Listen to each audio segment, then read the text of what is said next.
The dense fog settled over the sleepy town of Briarwood like a suffocating blanket, muting the sounds of the night. Claire Evans adjusted the rearview mirror of her rental car, squinting through the haze as she drove along the winding road leading to her childhood home.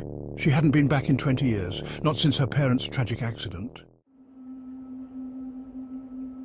Now, her uncle's sudden and cryptic phone call had drawn her back to the place she had spent a lifetime trying to forget. As Claire pulled into the driveway of the old Victorian house, she felt a shiver run down her spine. The house stood as imposing and eerie as ever, its once vibrant facade now faded and covered in creeping ivy. She turned off the engine and sat in silence for a moment, gathering her courage. A loud knock on the car window startled her. She turned to see her uncle Henry peering in with a worried expression. She rolled down the window. "Claire, thank God you're here," he said, his voice trembling. "We need to talk, but not here. It's not safe." Uncle Henry, what's going on? Claire asked, stepping out of the car and grabbing her suitcase. "It's better if I show you. Come inside quickly." Inside the house, the air was thick with the scent of old wood and dust. Henry led her to the study, where a fire crackled in the fireplace, casting flickering shadows on the walls. He handed her a glass of brandy and motioned for her to sit. "Your parents' accident. It wasn't an accident. Henry began, his voice barely above a whisper. They were murdered." Claire's heart pounded in her chest.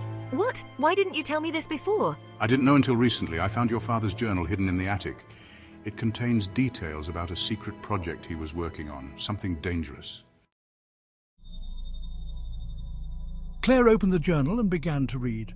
Her father's meticulous handwriting detailed experiments on sound frequencies and mind control, a project called Silent Echoes.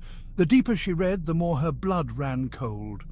Her father had been on the brink of a groundbreaking discovery, but he feared someone was trying to steal his work. Suddenly, a loud crash came from the kitchen. Claire and Henry exchanged terrified glances. "Stay here, I'll check it out." Henry whispered, grabbing a flashlight. Minutes passed like hours. Claire's eyes darted around the room, every creak of the old house amplifying her fear.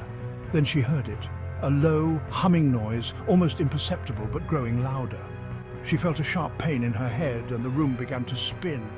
Henry stumbled back into the study, clutching his head. "Claire, it's the frequency. They're using it."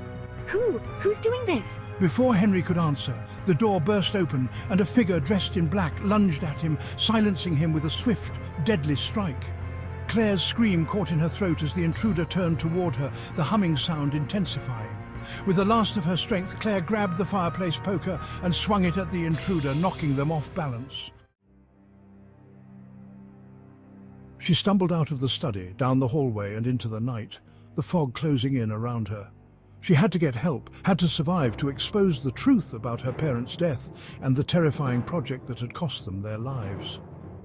As she ran through the fog-shrouded streets of Briarwood, the sinister hum echoing in her ears, Claire vowed she would not stop until Silent Echoes was silenced for good.